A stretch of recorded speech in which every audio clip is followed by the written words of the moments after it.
Hello students, let's start with our unit 3.1 poem Why. ह्या कवितेला सुरुवात करण्यापूर्वी मला एका प्रश्नाचं उत्तर द्यायचं आहे. Why do we ask questions? आपण प्रश्न का विचारतो? कारण आपल्याला काही गोष्टींबद्दल जिज्ञासू वृत्ती असते, कुतूहल वाटतं आणि ती गोष्ट जाणून घेण्याची इच्छा असते, म्हणून आपण प्रश्न विचारत असतो. मग प्रश्न विचारत असताना सर्व प्रश्नांची उत्तरं आपल्याला मिळतात का? तर काही प्रश्नांची उत्तरं आपल्याला मिळतात आणि काही प्रश्न आपल्याला उत्तरं मिळतच नाहीत. मग हे प्रश्न विचारणं किंवा प्रश्न पडणं आयुष्यात आपल्याला उपयोगी पडतात का? So yes, question helps us to get information, understand the world better.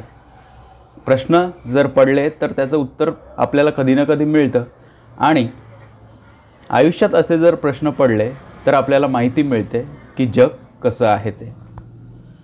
In this poem, या कवितेमध्ये कवी अशाच एका क्युरियस लिटिल मुलाबद्दल आपल्याला सांगत आहे, जो जिज्ञासू आहे, तो नेहमी प्रश्न विचारतो.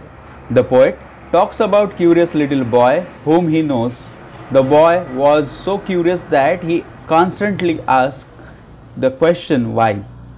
He wants to know the answers to all his questions, likely why wood floats but marble sinks, why fish have gills, why coal burns but not stone, and so on. कवी या कवितेत आपल्याला अशाच एका जिज्ञासू लहान मुलाबद्दल ही कविता सांगतोय, जो मुलगा नेहमी प्रश्न विचार असतो. का? हे का घडले? तसं का? तेव्हा का? दगड का जळत नाही? कोळसाच का जळतो? अशा अनेक प्रश्न तो या ठिकाणी आपल्याला विचारत आहे. तर चला कवितेला सुरुवात करूया. First stanza. I know a curious little boy who is always asking why. Why this, why that, why then, why now, why not, why, by and pie. या ठिकाणी कवी आपल्याला एका लहान क्युरियस म्हणजेच कुतूहल वाटणारा मुलगा आहे त्याच्याबद्दल आपल्याला परिचय देतो आहे, जो सारखा का हा प्रश्न विचारतो. असं का? तसं का? तेव्हा का? आता का? का नाही? का कधी? का कधी? Why by, why by. Next stanza पाहूया. He wants to know why wood should swim, why lead and marble sink, why stars should shine and wind should blow, and why we eat and drink. या कवितेमध्ये कवी सांगतो की त्याला जाणून घ्यायचे आहे की लाकूड का तरंगते, पण शिस आणि गोट्या का बुडतात, चांदण्या का चमकतात, वारे का वाहतात आणि आपण का खातो आणि पितो. हे सर्व प्रश्न त्या लहान मुलाला पडलेले आहे, जो जिज्ञासू आहे, कुतूहल वाटणारा मुलगा आहे. थर्ड स्टँजा पाहूया. He wants to know what makes clouds. त्याला जाणून घ्यायचे आहे की ढग कशापासून बनतात. And why they cross the sky. Cross म्हणजे ओलांडणे. आणि आभाळातनं एका ठिकाणाहून दुसऱ्या ठिकाणी ते का जातात. Why sings the sun behind the hills. का बरं सूर्य डोंगराच्या मागेच बुडतो. सिंग्स म्हणजे बुडणे. आणि फुले का कोमजतात. अँड वाय द फ्लावर्स डाय. या ठिकाणी डायचा अर्थ कोमजणे. फुलं कोमजून का जातात. त्याला सर्व गोष्टी जाणून घ्यायच्या आहेत. तो फार कुतूहलाने विचारतोय. He wants to know why wind should come. त्याला अजून जाणून घ्यायचं आहे की हवा बाहेर का येते. From out the bellows nose. त्या भात्यातनं, लोहाराकडे जो हवा मारण्याचा भाता असतो, त्यातनं हवा कशी बाहेर येते. त्या फुंकणीतनं, त्या नाकातनं हवा कशी बाहेर येते. बेलोज म्हणजे भाता, ज्यात हवा भरली जाते आणि बाहेर येते. Y pop gun should go pop Y. आणि खेळण्यातली बंदूक का पटकन उडते. पॉपगन म्हणजे खेळण्यातली बंदूक. The ocean abs and flows. आणि समुद्रात फ्लोज म्हणजे भरती आणि ओटी काय येते. त्याला अजून पुढे प्रश्न आहेत बघा. He wants to know why fish have gills.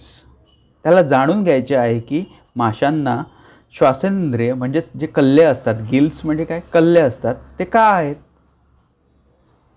And why boys can not fly. आणि मुले उडू का शकत नाहीत. Why steam comes from the kettle spout. किटलीच्या तोंडातून किंवा किटलीच्या तोटीतून वाफ का येते, ती बाहेरच का येते.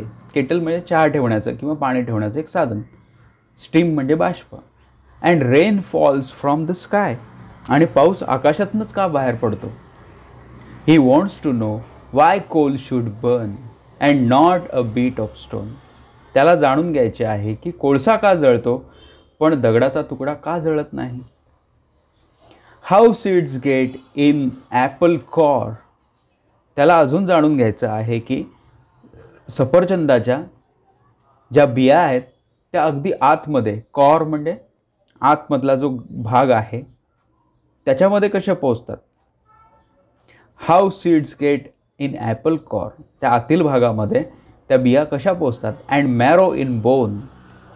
आणि चरबी, ज्यालाच मज्जा आपण म्हणतो, त्या हाडांच्या मध्ये कशी असते. He wants to know why ice should melt. Why spiders eat the flies. त्याला जाणून घ्यायचे आहे की बर्फ का वितळतो आणि कोळी किड्यांना का खातात. वाय बीज should sting and why the yeast. आणि कोळी किड्यांना का खातात आणि मधमाशा का चावतात, तर ईस्टमुळे मळलेले कणिक का फुगतो. Why the yeast should make the dough to rise. या ठिकाणी डफ म्हणजे पीठ आणि पाणी म्हणजे कणिक. ते नरम का होतं, पाव झाल्यानंतर तो नरम का बनतो. Some of his whys are not too hard to answer if you will try. त्याचे काही जे प्रश्न आहेत ते अवघड नाहीत, प्रयत्न केला तर त्याचे उत्तर आपल्याला देता येईल. But other no one ever yet has found the reason Y.